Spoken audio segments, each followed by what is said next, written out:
Especial Renta Fija, patrocinado por Santa Lucía Asset Management.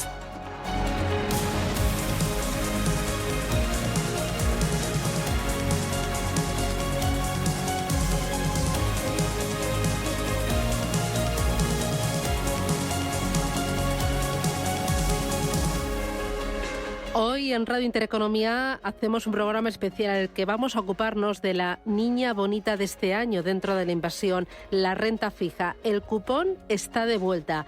Vamos a hablar de renta fija, cómo se está comportando a lo largo de este ejercicio, qué tipo de activos dentro de la renta fija están funcionando mejor, cuáles son las características de cada uno de ellos, qué está pasando con las duraciones y vamos a ver este entorno marcado todavía por la alta inflación, por el final de las subidas de tipos de interés y por un nuevo elemento que es la geopolítica todavía más intensa por esa guerra entre Israel y Gaza, cómo está afectando a la renta fija y cómo le podría afectar a la renta fija. Vamos a hablar también de los productos a vencimiento, vamos a hablar también de los monetarios que están acaparando buena parte del ahorro conservador de los inversores. Y bueno, la verdad es que tenemos poco tiempo y mucho contenido y unos invitados de primera. Me acompaña Luis Merino. Luis, ¿qué tal? Muy buenos días. Muy buenos días. O buenas tardes ya, buenas tardes, ¿no? A partir de las 12 buenas tardes, bienvenido. Encantado de estar con vosotros. Bueno, Luis Merino es director de renta fija y fondos mixtos de Santa Lucía Asset Management. Me acompaña Cristina Gavín. Cristina, ¿qué tal? Buenos días. Hola, buenos días. Bueno, tenía muchas ganas de conocerte. Encantada. Igualmente. Ella es responsable de renta fija de Ibercaja Gestión. Borja Vázquez, ¿qué tal? Buenos días. Buenos días, Susana. ¿Tú qué tal? Muy bien, muchas gracias por Pasado invitarme. por agua hoy, ¿no? Un poquito, Un la poquito, verdad. que es CEO de Core Capital Finanzas. Y David Azcona. David, bienvenido. Muy buenas tardes. ¿Todo bien? Todo perfectamente. Sí, que es CEO de Beca Finance. Bueno, ¿es la niña bonita de este año, la renta fija?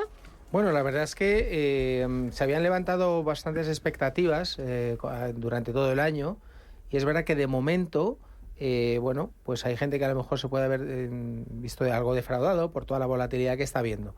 Lo que es cierto es que yo creo que hay que abstraerse un poco del ruido y de toda la volatilidad de corto plazo y un poco tratar de ver todo el ciclo, no todo el proceso en el que estamos. Los bancos centrales han acabado o están a punto de acabar su ciclo de subidas de tipos. Hemos tenido un año 22 desastroso para renta fija y renta variable y ahora mismo la foto es unas rentabilidades esperadas en máximos de más de una década. Entonces, la renta fija tiene valor, en el corto plazo sigue expuesta a unas incertidumbres que luego comentaremos y a volatilidades geopolíticas, inflación, que luego podemos desgranar un poco, pero la realidad es que objetivamente las rentabilidades que ofrece la renta fija, luego podremos ir a clases de activo y demás, pues son rentabilidades históricamente altas después de un año históricamente malo el año pasado.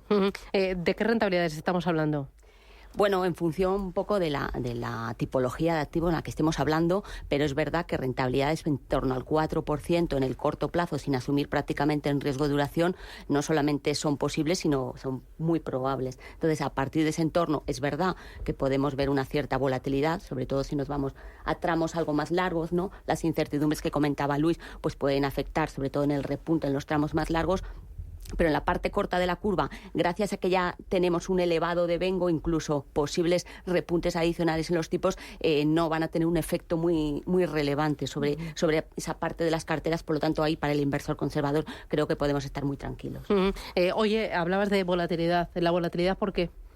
Bueno, yo creo que al final la volatilidad viene porque un poco las expectativas económicas siguen altas, al final la inflación nos está desacelerando al ritmo que creen los bancos centrales y yo creo que de ahí viene un poco la volatilidad, sobre todo en los tramos más largos de la curva.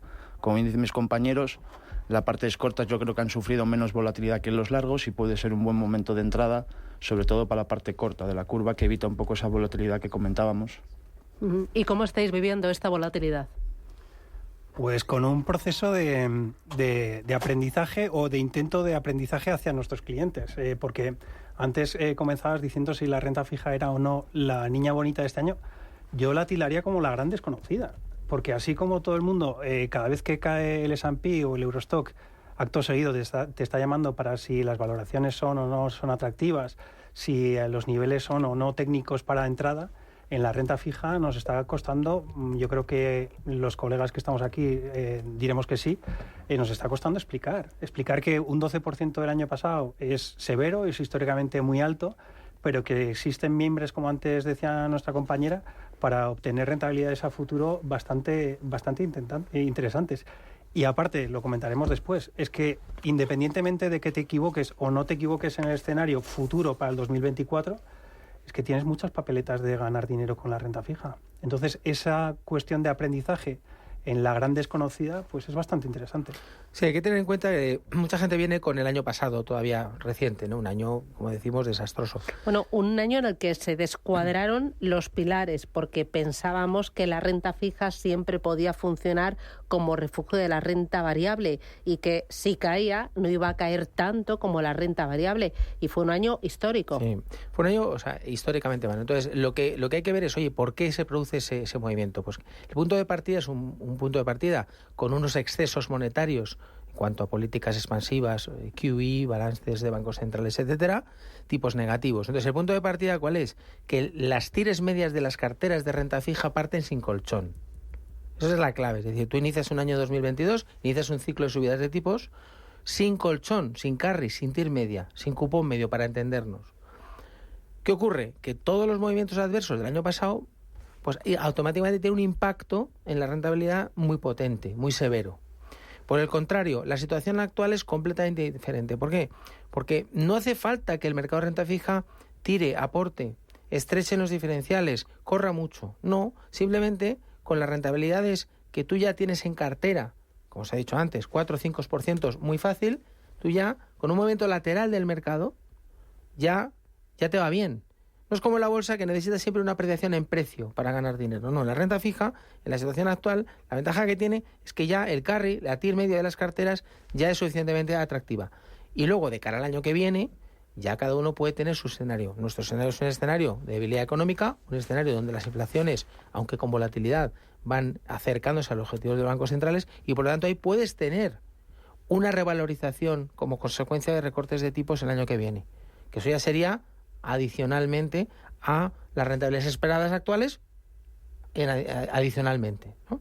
Pero simplemente con que el mercado esté en rango, ahora mismo ya va bien. Lo que pasa es que, bueno, es verdad que en las últimas jornadas los tipos han vuelto a máximos, niveles cercanos al 3% del Bund alemán a 10 años, niveles cercanos al 5% del Treasury americano a 10 años. Entonces son niveles máximos que estresan un poquito las valoraciones. Pero con todo, pues las rentabilidades este año de renta fija, si no has asumido una duración muy elevada, pues son razonables todavía. A ver, me has metido varias palabrejas. Hemos metido el carry, el cupón, la TIR media. Esto para ese cliente conservador que el año pasado le crujieron los mimbres de su inversión. ¿Me podéis explicar de forma muy sencilla esto del carry, el cupón? Claro, es que estamos metiendo un poco lo definido en la definición, en el sentido de que el propio repunte de tipos del año pasado hace que comiences ahora en una situación más favorable. Es decir, es malo para el que estuvo invertido el año pasado, especialmente en duraciones altas, pero es bueno para el que invierte en la situación actual a tires muy elevadas. Esto significa que estás invirtiendo en tramos cortos sin asumir mucho riesgo de duración, con rentabilidades muy atractivas. Bueno, yo creo que es interesante muchas veces para el cliente final entender por qué cae la renta fija. Claro. Que no necesariamente que el precio de tu bono haya caído quiere decir que vas a tener pérdidas. Y yo creo que con un ejemplo se puede entender bastante bien. Si yo el año pasado me hubiera comprado una letra del Tesoro cuando cotizaba el 1%, si no ha pasado todavía un año y veo la valoración, el precio de esa letra del Tesoro, probablemente ahora estaré perdiendo dinero en la valoración, en el precio día a día. Pero si yo me quedo a vencimiento, esa letra del Tesoro a año me va a dar ese 1% de rentabilidad si espero a vencimiento. Eso es lo que está ocurriendo, que ahora mismo los cupones que nos ofrecen son más elevados, por lo tanto nuestra rentabilidad potencial es mayor, pero lo que invertimos el año pasado en rentabilidades más bajas, si nos mantenemos hasta vencimiento, lo vamos a obtener esa rentabilidad. Y yo creo que ese es el factor fundamental que ha hecho que un producto con una rentabilidad predecible, como son los fondos de rentabilidad objetivo, estén teniendo tanto éxito en el mercado a nivel nacional, ¿no? Donde hemos visto un flujo de entradas, no solamente en las letras, ¿no? Que también se ha convertido en el activo estrella, que todo el mundo ha ido al Banco de España a comprar letras, sino también esos fondos de rentabilidad objetivo donde a priori tienes una rentabilidad objetivo. No quiere decir que el precio del liquidativo de ese fondo no vaya a caer durante la vida del producto, pero si tú te mantienes hasta vencimiento vas a obtener esa rentabilidad final. Por lo tanto, yo creo que ahí es donde, como explicaba Luis, el devengo, el carry que llamamos nosotros, es ese cupón más alto que vamos a obtener si esperamos, sobre todo a vencimiento de la cartera. Igual que al ahorrador le cuesta entender por qué ha perdido dinero en renta fija subiendo las rentabilidades, al ahorrador también entiendo que le cuesta entender por qué un activo que tradicionalmente es conservador sufre alta volatilidad, ¿no? Porque este año está siendo movidito. Sí, sobre todo, como hemos comentado antes, sobre todo las partes más largas de la curva. Estos son el 10 años. 10 años, sí, a partir del 7, 10, 15 años son los que más volatilidad han tenido. Yo creo que esa volatilidad viene un poco por el excesivo endeudamiento que también están teniendo los países, que a su vez provoca que tengan que emitir más, sobre todo en los largos plazos. Eso te hace al final que haya más papel en mercado y que, por ejemplo, se haga el precio sufra, que es al final un poco lo que han pasado con los inversores más conservadores, que han visto como los tramos más largos, por ejemplo, este año de gobiernos, han acabado en negativo. Vamos, siguen en negativo. Y esa volatilidad tiene que ver con las expectativas de inflación, con los mensajes de los bancos centrales, ¿no? Con esa inflación que se resiste, ¿no? Eso es, al final la inflación, como he comentado un poco antes, sigue manteniéndose alta, sobre todo la subyacente, que yo creo que es un poco la que marca al final cómo va la economía, y al seguir la subyacente bastante elevada, yo creo que los bancos centrales todavía tardarán bastante tiempo en empezar a hacer la bajada de tipos, cosa que al final el mercado está reajustando, porque recordemos que a principio de año descontaban ya una primera bajada a finales de año, cosa que se ha visto con el paso del año que no va a ser así. De hecho, ya empiezan a descontar que va a ser a partir del verano del año que viene. Claro, he mencionado en varias ocasiones el tema de la actuación de los bancos centrales cuando van a empezar a bajar los tipos de interés. Entiendo que en un bono hay dos riesgos principales: el riesgo de tipos de interés y el riesgo de crédito. ¿Cómo le está afectando al precio y a la rentabilidad del bono o de esa letra del Tesoro las expectativas primero de los tipos de interés? ¿Qué pasa ahí con lo de las duraciones dichosas? En primer lugar, lo que antes comentaban nuestros compañeros, el hecho de que existan unas expectativas de mantenernos en tipos de interés como los actuales durante un tiempo prolongado está haciendo que los tramos largos de la curva empiecen a parecerse al tipo de intervención de los bancos centrales, con lo cual hemos visto un sufrimiento adicional, como bien decían antes, de la parte larga de la curva. Y en la otra parte que comentabas, en el spread de crédito o no crédito, tenemos dos patas, tanto la gubernamental como la no gubernamental. Y aquí, desde que tuvimos un recorte de rating por parte a Estados Unidos en el verano, hemos visto muchos coletazos en la parte gubernamental. Hemos visto cómo con déficits del 8% en Estados Unidos, con un proceso electoral en ciernes, con un amigo Trump que puede o no respetar lo que son las reglas del juego o el endeudamiento sano, pues existen muchos miedos hacia el futuro. Y después, en la parte europea, también estamos viendo cómo existen estados como el italiano, que de buenas a primeras nos dicen que, bueno, en este 2023 me voy a saltar lo que dije, y el año que viene, con cargo a un mayor endeudamiento, estoy diciendo que mi déficit público puede estar rondando el 5%. Si nos vamos a la parte empresarial, existe una cuestión técnica. Las empresas, como están endeudadas, muchas de ellas de manera confortable hasta el 2026, no estamos viendo necesidad de emitir. Y existe mayor demanda teórica respecto a la oferta. Y ahí es un efecto técnico que mucha gente está anticipando que en el 2024 desaparece. Con lo cual, bueno, al final, efectivamente, aquí lo que hay que ver es cuáles son las variables claves, porque hemos hablado de muchas cosas, hemos hablado de tipos de interés, de curvas, de políticas monetarias.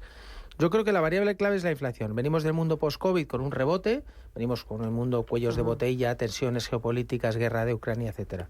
Entonces, los más optimistas pensaban que el control de la inflación iba a ser lineal, es decir, la vuelta de doble dígito al 2, ¿no?, iba a ser un camino de rosas. Lamentablemente no es así. ¿Por qué? Porque tienes tensiones geopolíticas que te incrementan el precio del crudo y se acerca a $100, tienes ruido en bolsas, tienes ruido en muchos temas. Entonces, nosotros hace tiempo sí que hacíamos el símil del COVID, ¿no? Las olas del COVID, cuando teníamos las vacunas, pues el COVID no acabamos de manera lineal, acabamos con olas. Pues lo mismo, las vacunas son los tipos de interés que ya han subido y el control de la inflación se produce por olas. Eso significa que vas en la dirección correcta, es decir, las inflaciones se están corrigiendo, pero lamentablemente no de manera lineal, sino con ruido.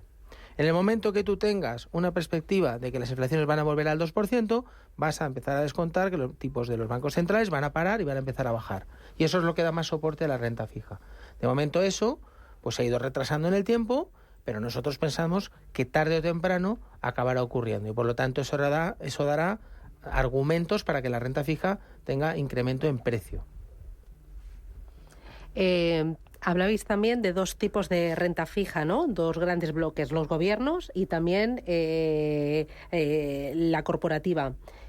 Por la parte de gobiernos, ahora están viviendo un momento dulce, ¿no? Sí, efectivamente están viviendo un momento dulce, pero también es cierto que con este incremento en la percepción del riesgo que hemos estado viendo estos días, hemos notado o se ha percibido como las primas de riesgo han vuelto a incrementar, sobre todo la española e italiana, lo estaba comentando David, ¿no? La prima italiana, la prima de riesgo italiana ha vuelto otra vez por encima de 200 puntos básicos, no solamente por la revisión que ha hecho el gobierno de sus previsiones de déficit y de endeudamiento, sino porque la deuda soberana tiene también un componente de crédito y ese mayor endeudamiento que tiene países como España, como Italia, hace que el componente de crédito esté ganando protagonismo y estemos viendo cómo su coste de financiación se va a elevar y eso va a tener un efecto también en el medio y largo plazo en la medida que son economías altamente endeudadas. Quizás nosotros ahí sí que somos positivos y creemos que es un buen momento para aprovechar ese repunte, esa ampliación de primas y tomar posiciones, porque hay que recordar que el BCE todavía está con su programa de compra de activos que no ha finalizado y tiene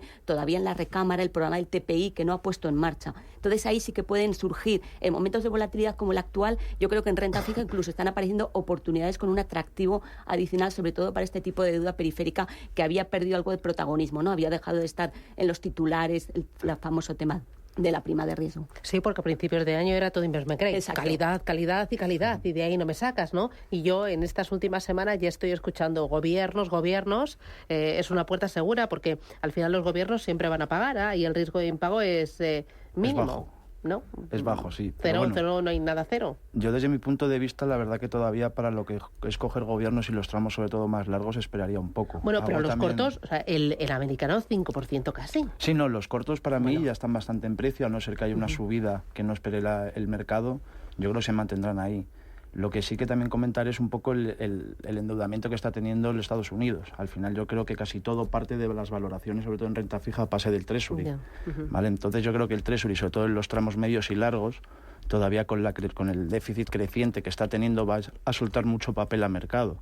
Recordamos que han comentado también el tema de que Europa está comprando, pero la FED está soltando balance. Eso es más papel al final que tiene que absorber el mercado. Y de ahí un poco, Susana, la volatilidad que me preguntabas al principio, que es de donde yo creo que un poco los largos están sufriendo esa volatilidad, por el exceso de endeudamiento que están teniendo, que están emitiendo más deuda que la que ya había en mercado, y por otro lado la inflación que, como bien han comentado mis compañeros, al final no remite al ritmo que querían los bancos centrales. Claro, y eso nos lleva a pensar que no sabemos si la bajada de tipos de interés a uno y otro lado del Atlántico llegará en verano de 2024, como se pensaba hace poquito, o ya me están diciendo finales de 2024, o he escuchado alguna opinión de 2025.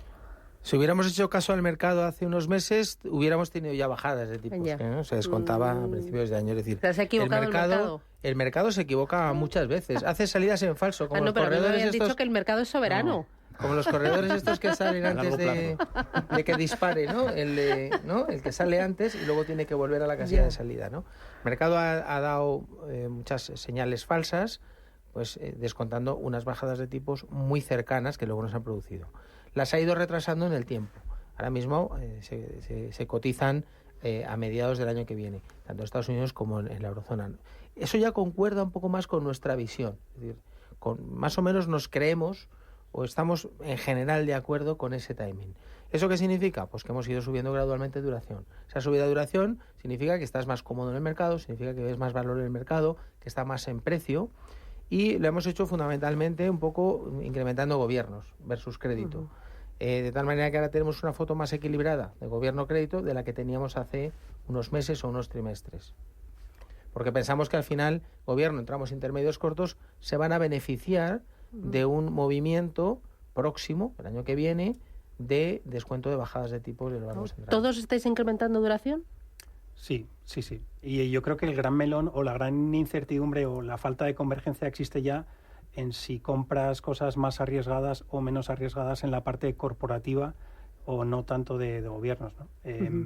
hay ciertos parámetros o ciertos estándares que todo el mundo tenemos en la cabeza, es decir, la parte más volátil del crédito norteamericana te tiene que pagar más que la europea. No es el caso. Hay muchas cuestiones técnicas y el hecho de que todo el mundo ve con malos ojos a Europa que están haciendo que la parte más volátil de la renta fija esté más barata en Estados Unidos que en Europa, y la gente está muy con el consenso de investment grade. Yo creo que hay que ver muy de cerca no solo inflación, no solo el resto de incógnitas que bien apreciaba Luis, sino también la evolución microeconómica que vamos a ver en el 2024. Nosotros pensamos que va a haber una minoración de márgenes, un aumento de costes y un aumento de la probabilidad de impagos dentro de la economía. Estamos con tasas de impago del 3%, y ayer he reunido con muchos de los gestores que están visitando estos días Madrid, pues hablaban de tasas de impago del 5%. ¿Qué es lo que debe de...? Por ejemplo, en la anterior crisis, ¿a cuánto se llegó? Pues 9-12%. Vale.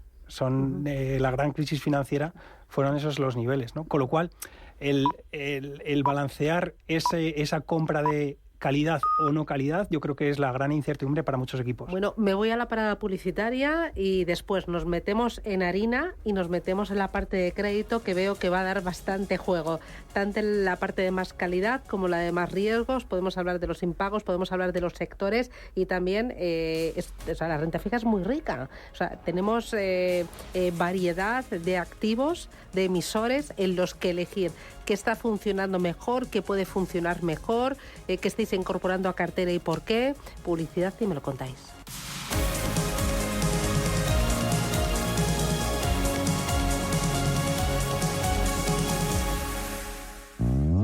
Ready. Tú y yo ya sabemos dónde podemos disfrutar de buenos precios todos los días y de unas ofertas increíbles. En Hipercor está claro. Ahora han preparado una estupenda sorpresa para ti, porque del 19 al 22 de octubre, solo en Hipercor tienes un 40% de regalo en todos los juguetes. Sí, has oído bien. En todos los juguetes, construcciones, juegos de mesa, muñecas, coches, figuras de acción. No dejes pasar esa oportunidad y adelántate a la Navidad, que está ahí, a la vuelta de la esquina. Además, seguimos con sorpresas. Ese 40% de regalo lo puedes canjear del 30 de noviembre al 10 de diciembre en compras iguales o superiores a 50 euros en todos los departamentos de Hipercor, en alimentación, droguería, perfumería y textil. Y es que en Hipercor piensan en ti, en ofrecerte lo mejor para tu casa, para ti y también para los tuyos. Y un regalo así, en juguetes, pues tienes que aprovecharlo. Y recuerda que, como siempre, en Hipercor y el supermercado del Corte Inglés encontrarás lo mejor en alimentación, droguería y perfumería.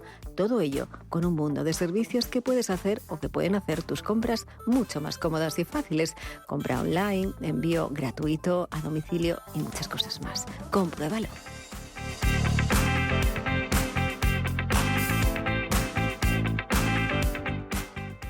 Cuando formamos parte de algo más grande, la inercia nos impulsa en una sola dirección. Es el momento de avanzar juntos.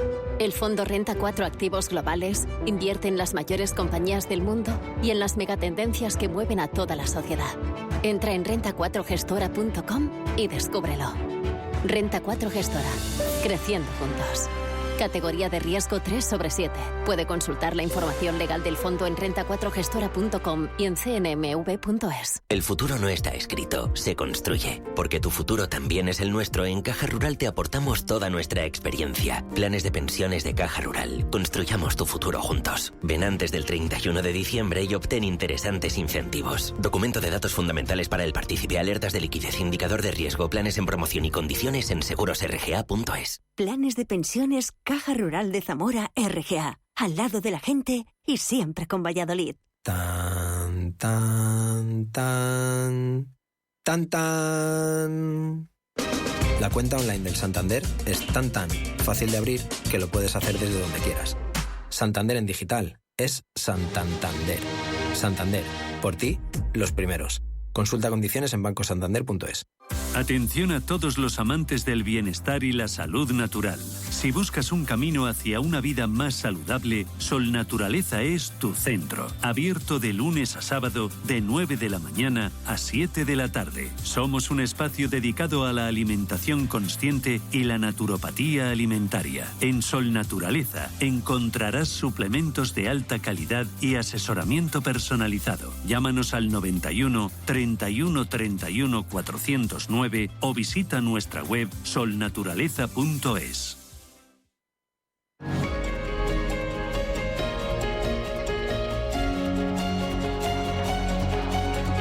Especial Renta Fija, patrocinado por Santa Lucía Asset Management.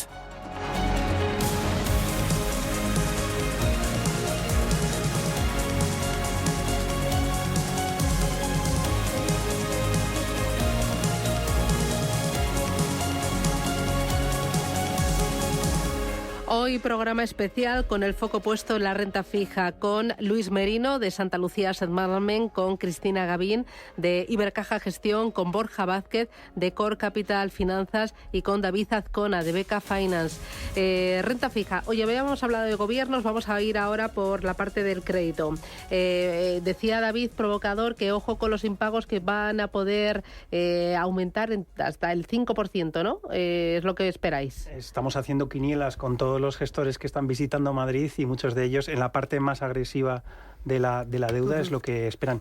Yo quería apuntar una cosa, Susana. Antes hemos intentado hacer de menos frikis, intentando explicar por qué la renta fija es una atractiva, y seguramente muchos de nosotros hemos ido a intentar comprar una casa cuando los tipos de interés eran bastante más bajos. Y en el momento en el que el vendedor se ponía, apretaba más, como que te gusta más la casa, ¿no? Oye, si me aprieta es porque la casa es realmente buena, ¿no? Y esta es la casa de mi vida. Y esta es la casa de mi vida, ¿no? Pues miremoslo desde el punto de vista de la renta fija. Ayer muchos de los gestores nos decían que aquellas compañías que ellos quieren tener en cartera, aquellos bonos que ellos quieren tener en cartera, no los pueden tener. Y es que las compañías no quieren endeudarse a largo plazo en estos niveles. Y es porque esperan que en algún momento su coste de endeudamiento baje, ¿no? Yo creo que esto explicaría muy bien a la gente por qué ahora puede ser atractiva la renta fija si el que tiene que vender no quiere vender porque el precio al que vende no es bueno para él. ¿Se está reduciendo entonces el nivel de emisiones? Mucho.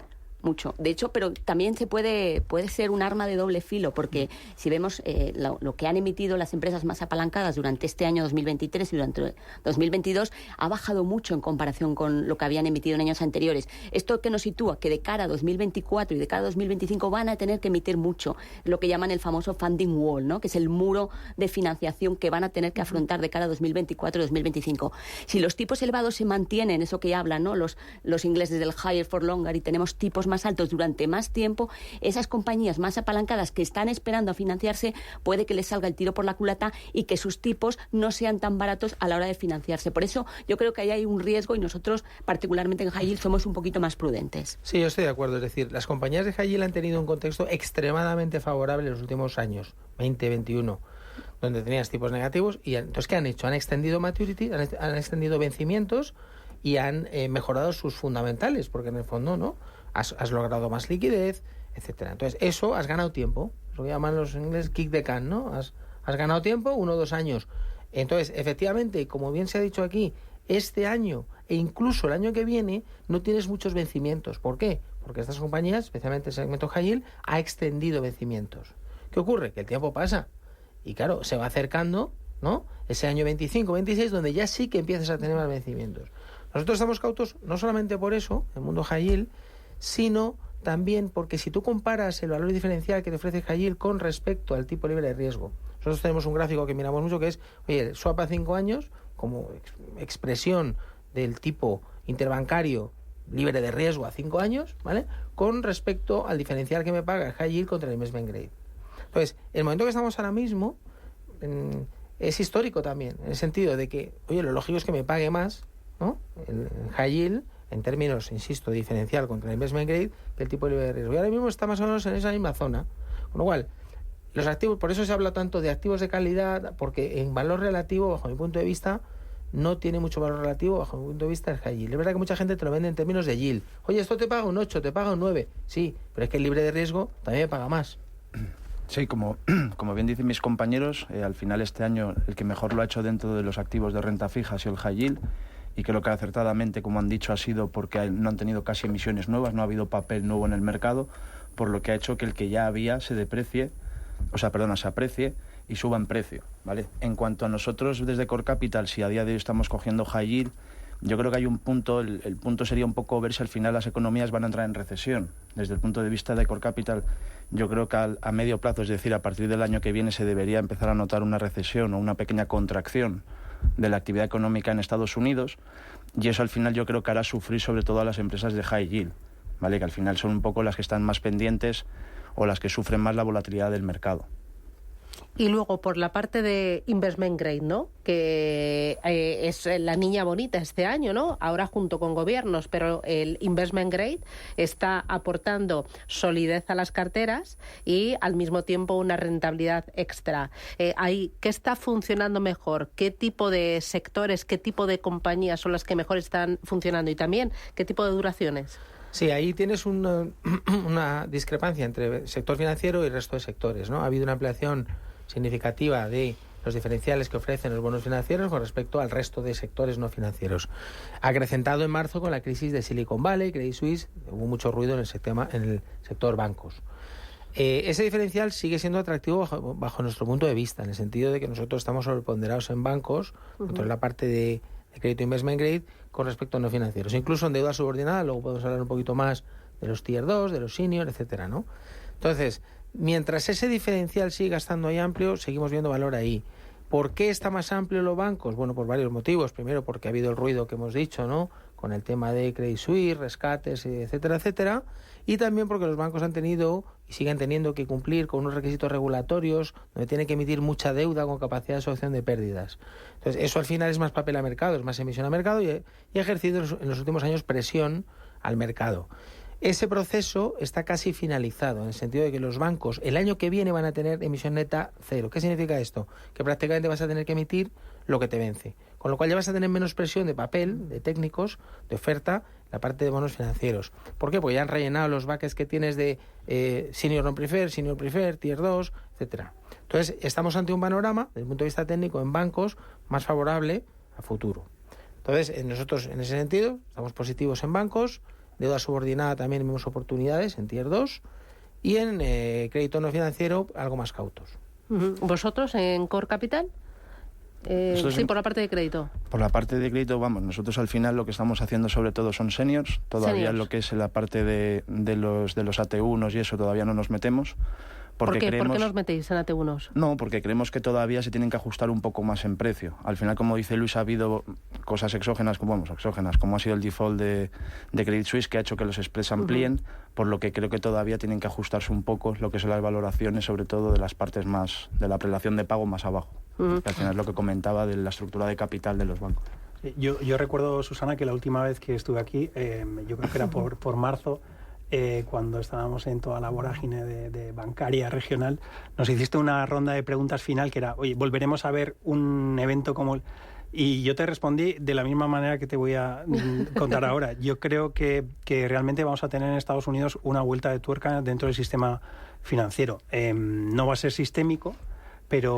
¿Algún otro banco que nos dé un susto? Vamos a ver pues casos como Metrobank el otro día en UK, que se soluciona tal. Entonces este tipo de bancos regionales están metidos en la parte más baja de la economía, en las small caps, etcétera, etcétera, en aquellas que necesitan financiación en vena día sí, día también para poder continuar con su actividad, y son las que, si existe cierta ralentización de la economía, que es lo que más o menos estoy viendo que hay consenso dentro de la mesa, pues podrían sufrir, y por ende estos bancos. Yo creo que hoy uno de los gráficos que vuelve a rondar las mesas de más de uno es el nivel de pérdidas latentes y no latentes que tienen muchos balances de bancos como consecuencia de la subida de tipos de interés. Yo creo que esto va a tener en cierto momento otra espiral que, como bien decía Luis, pues bueno, en algún momento pues nos puede dar un pick-up de rentabilidad para entonces sí entrar. Sí, yo creo que además eso también puede ser clave a la hora de apostar por grandes bancos, ¿no? Cuando se produjo la crisis en marzo, al final los grandes beneficiados de todas las incertidumbres, de las dudas del sector financiero en Estados Unidos, los grandes beneficiados fueron los grandes bancos, ¿no? Porque la gente huía de los bancos pequeños y buscaba pues los grandes nombres. Y yo creo que ahí sí que puede existir valor, ¿no? Dentro del sector financiero nosotros también estamos positivos pues por todo lo que comentaba Luis y porque además, bueno, hay que recordar que el sector financiero dentro del crédito pues es el gran actor, ¿no? El gran protagonista. Al final, el principal objetivo de los bancos es emitir, financiarse para dar financiación, con lo cual el peso del sector financiero dentro del crédito privado va a seguir siendo muy relevante y eso no va a cambiar. Entonces, yo creo que es necesario estar en el sector financiero, pero como decía, siendo selectivos, a lo mejor huyendo, pues como decíamos, de entidades pequeñas que pueden estar más sometidas a tensiones por todo lo que comentaba David, pero sí que apostando por las grandes entidades con números sólidos, con capacidad de financiación, incluso en esos grandes bancos apostar pues por la deuda senior. Quizás los AT1 pues pueden generar más ruido, más volatilidad en momentos de incertidumbre, pero sí el senior non-preferred, los tier 2, creo que ahí estás muy protegido en grandes nombres y que puedes obtener ese pick-up de rentabilidad con respecto a otra tipología de activos privados. Hoy, más allá del sector financiero, no sé, el sector energético, ¿veis oportunidad en otro tipo de segmentos dentro del investment grade? Nos cuesta ver. ¿Sí? Nos cuesta ver, sí. Nos cuesta ver. O sea, pero ¿porque hay poca oferta o porque no ves...? Por tema de valor relativo. O sea, tema de cuánto me paga es para un determinado rating, para un determinado perfil de riesgo, para un determinado perfil crediticio, cuánto me paga, lo que hemos dicho antes, un banco con respecto a un corporate. Lo que no tiene sentido, por ejemplo, es que tú tengas corporate single A que emiten a mercado más estrechos que un cover bond.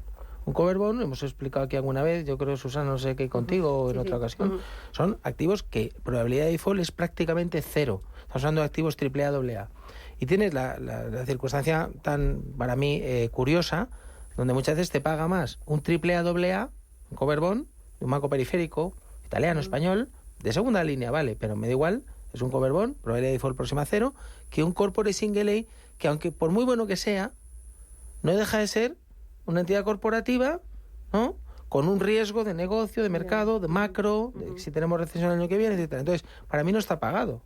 Entonces, yo me compro antes un cover bond AA a más 80 que un single A corporativo, por mucha calidad que sea, más 60, 70.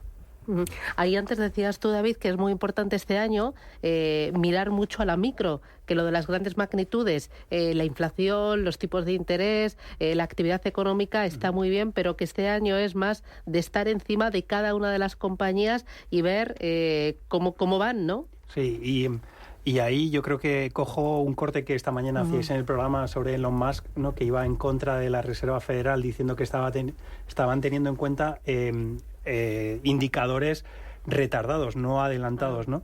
Los indicadores adelantados que estamos mirando nosotros, y creo que todo el mundo, es la creación de crédito, la creación de masa monetaria, ¿no? Estamos viendo como la masa monetaria grande, la agregada, está cayendo a tasas negativas, ¿no? Si extrapolamos esa masa monetaria creciendo, es decir, estamos creando masa monetaria en términos negativos, si lo extrapolamos al largo plazo, lo que son ratios de cobertura sobre tipos de interés y el resto de ratios de saneamiento empresarial tienen que ir a menos. Tienen que decirnos que la economía poco a poco va a ir ralentizándose y que los ingresos pasados no van a ser los futuros y que los beneficios futuros van a ser peor que los pasados. Con lo cual hay que estar muy atentos a todo esto. El hecho de que la masa monetaria se esté reduciendo es lo que están buscando los bancos centrales, ¿no? Sí, hay que frenar la inflación de cualquier manera, y así como bien empezaba Luis explicando el porqué del 2022 con un exceso de medidas y de liquidez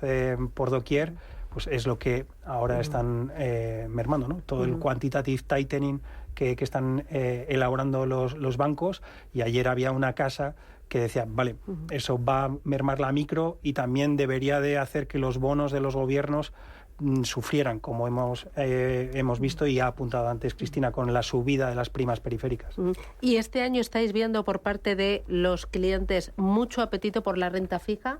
realmente es donde hay apetito. En el resto, bueno, se están perdiendo lo de la bolsa, pero renta fija. Yo creo que sí, desde luego. Mi respuesta es sí, ¿no? El flujo que hemos visto de entrada en activos de renta fija, sobre todo de renta fija a corto plazo, yo creo que está alcanzando niveles históricos. Hay que tener en cuenta que venimos de 10 años con tipos negativos donde el inversor conservador no tenía una alternativa. Es que este año es muy bueno para los gestores de renta fija. Exacto, ¿no? Hemos vivido muchos años muy tristes, muchos años en el desierto. Y este año os lo estáis pasando muy bien. Este año estamos, bueno, después de que en 2022 sufriéramos mucho, este año 2023 por lo menos podemos ofrecer una rentabilidad más que digna con un riesgo muy, muy acotado. Yo creo que es una oportunidad única. Lo que te decía, hemos sufrido mucho durante muchos años, los clientes conservadores también, porque es que tenían que pagar por tener dinero ahorrado y a día de hoy ven cómo su ahorro se ve remunerado. Entonces, y con un riesgo muy, muy acotado. No necesitas ahí plazos muy largos. Vale, ahora cuando habléis de oportunidad única, la niña bonita, yo me pongo en la piel de ese ahorrador que el año pasado tenía renta fija y que le cayó la cartera un 17%. ¿Cuánto tiempo voy a tardar yo con esta oportunidad única en recuperar eso? Bueno, yo haría a Susana una matización a lo que has dicho. El año pasado has tenido un 17 si has tomado la mala decisión de tener duraciones muy elevadas en tu cartera.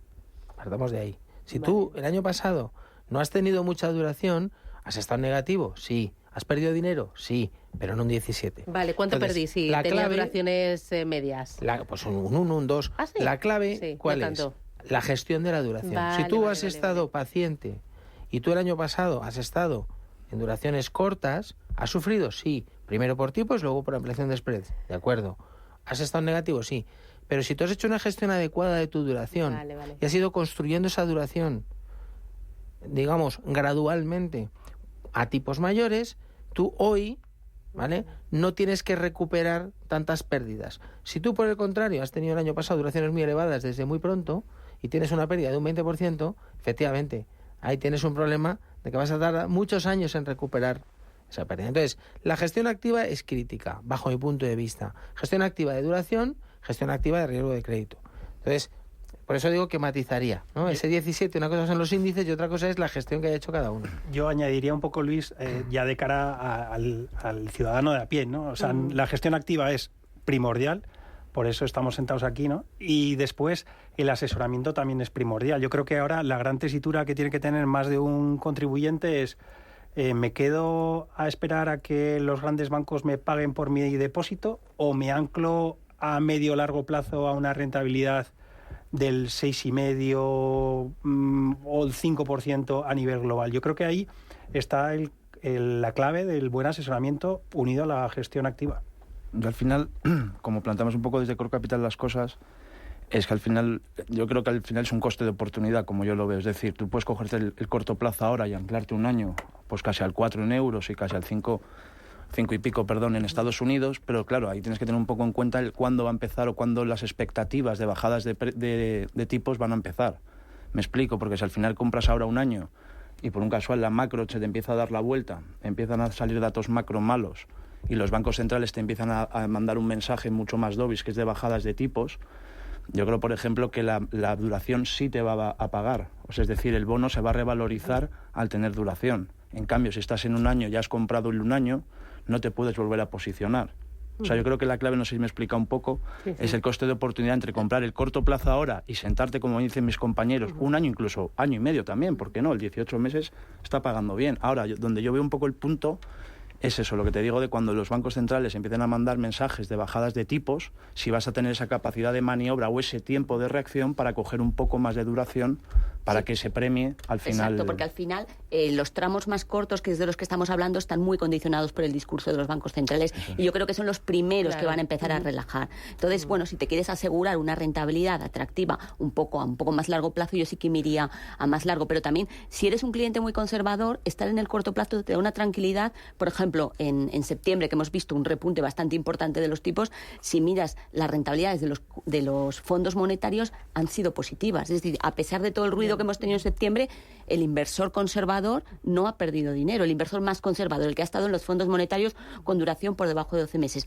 Solamente el carry que estábamos comentando antes, ese devengo de la cartera, nos crea un colchón que nos permite amortiguar todos esos repuntes adicionales de esos sustos que podemos ver. Entonces yo creo que la combinación de ambas estrategias puede tener valor para el cliente en función de su horizonte de inversión. Oye, muy rapidito, que ya estamos cerquita del cierre. ¿Qué papel debe jugar la renta fija dentro de cualquier cartera? La renta fija siempre debe jugar un papel muy importante en carteras, especialmente carteras conservadoras, con un perfil de riesgo más aversión al riesgo.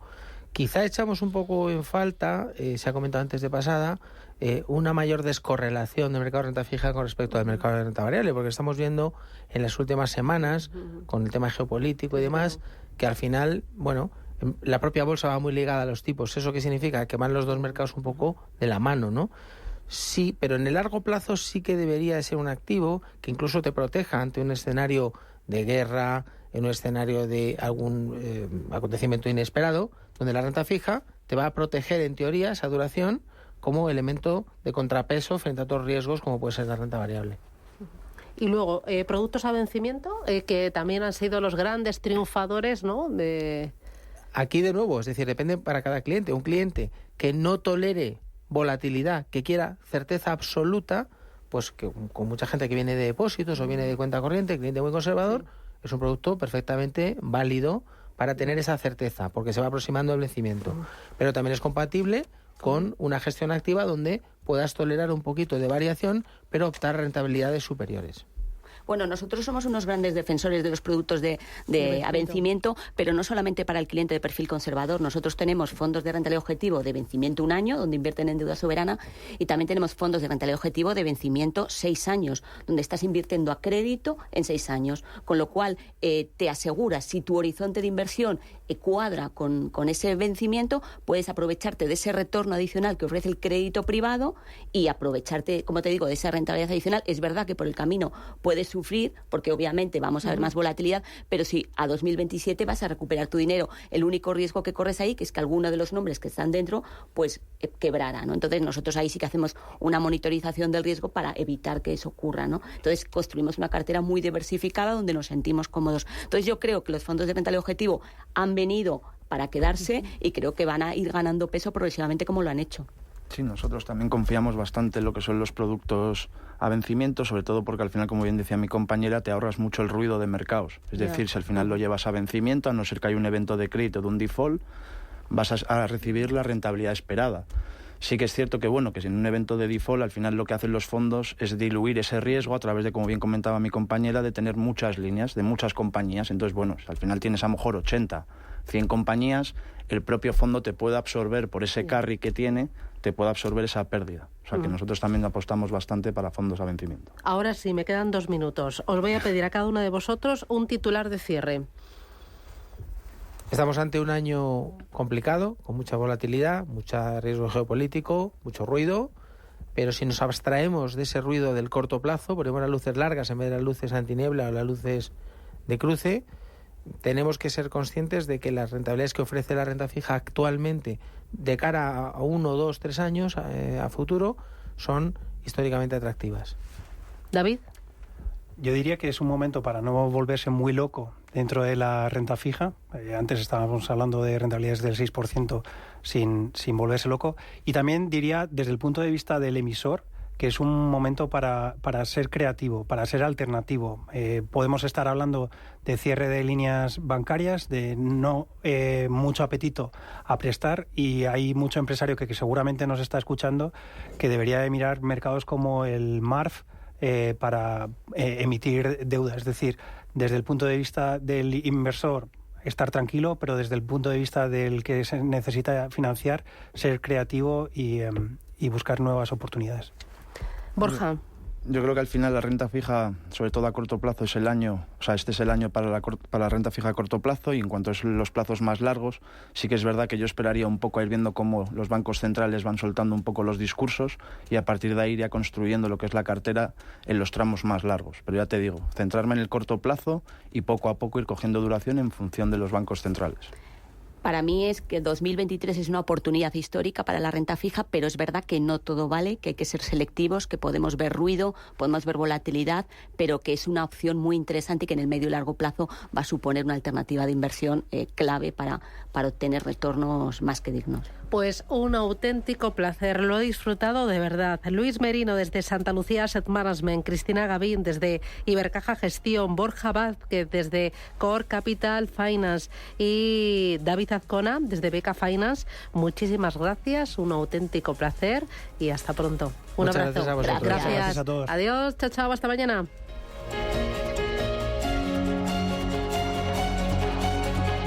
Especial Renta Fija, patrocinado por Santa Lucía Asset Management.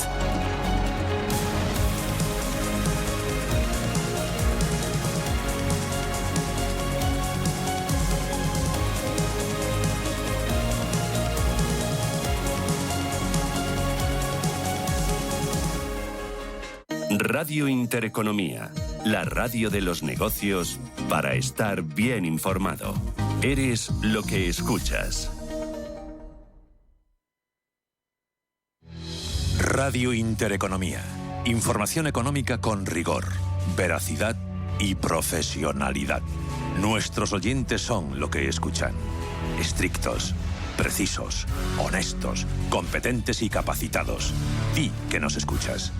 Intereconomía, la radio que se identifica con sus oyentes. La vida está cambiando y la economía también. ¿Has escuchado términos como Bitcoin, Ethereum, NFTs, Web3 y aún no sabes bien qué significan? En My Economy te lo explicamos. De lunes a viernes de 2 a 3 de la tarde con Pedro Fontaneda en Radio Intereconomía. No necesitas metaverso para adentrarte en otros mundos. Con B de clásica.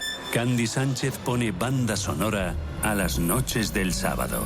Deja que tu imaginación marque el rumbo. Con B de clásica. Los sábados a las 11 de la noche. Escúchanos también en iVoox y en intereconomía.com. Con B de clásica. Búscanos.